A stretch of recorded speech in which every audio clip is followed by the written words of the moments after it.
আইনি বৈধতা দেওয়া হবে। যারা বলছেন এই সমস্ত সংস্কার প্রস্তাবগুলোর সাংবিধানিক বৈধতা কি হবে, সেজন্য আলোচনা করতে হবে।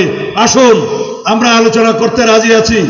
এই সমস্ত সংস্কার প্রস্তাবগুলো যেগুলো ঐকমত্যের ভিত্তিতে একমত হওয়া গেছে, সেগুলোর আইনি ভিত্তি দেব, সেগুলোর সাংবিধানিক একটা স্বীকৃতি দেব, এবং সেগুলো কিভাবে বাস্তবায়ন হবে, একটা আইনানুগ প্রক্রিয়ার মধ্যে কিভাবে সেটা বাস্তবায়ন করা যায়, সেজন্য আমরা সবাই মিলে আলোচনা করব এবং গণতান্ত্রিক পদ্ধতিতে আমরা সেটার সিদ্ধান্ত নেব।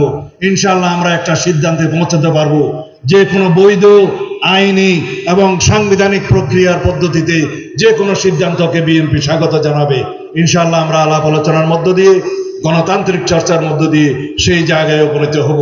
সেই জন্য আমরা সকল রাজনৈতিক দলের গণতান্ত্রিক শক্তির সকল বন্ধুদেরকে আমরা আহ্বান জানাবো, আসুন আমরা আলাপ আলোচনার মধ্য দিয়ে এই দেশের গণতান্ত্রিক চর্চাকে এগিয়ে নিয়ে যাই, এদেশের গণতান্ত্রিক সংস্কৃতিকে সমৃদ্ধ করি এবং গণতান্ত্রিকভাবে আমরা সকল কিছু সিদ্ধান্ত নেই।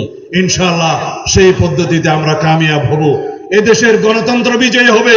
আসুন সকল রাজনৈতিক দলের নেতৃবৃন্দ, সকল রাজনৈতিক দল, আমরা পরাজিত হই, এদেশের জনগণকে যেন আমরা জয়ী করি, বিজয়ী করি। আমরা সকলেই পরাজিত হব, জয়ী হবে শুধু এদেশের জনগণ, জয়ী হবে এদেশের গণতন্ত্র, জয়ী হবে এদেশের গণতান্ত্রিক চর্চা, জয়ী হবে এদেশের গণতান্ত্রিক সংস্কৃতির চর্চা। ইনশাআল্লাহ এই বাংলাদেশকে আমরা সামনে এগিয়ে নিয়ে যাব। খোদা হাফেজ। বাংলাদেশ জিন্দাবাদ। বাংলাদেশ জাতীয়তাবাদী দল জিন্দাবাদ। বাংলাদেশ জাতীয়তাবাদী দলের আজকের এই চকরিয়ার সম্মেলনকে যারা আয়োজন করেছেন, সফল করেছেন, সকলকে ধন্যবাদ এবং কৃতজ্ঞতা জানাচ্ছি।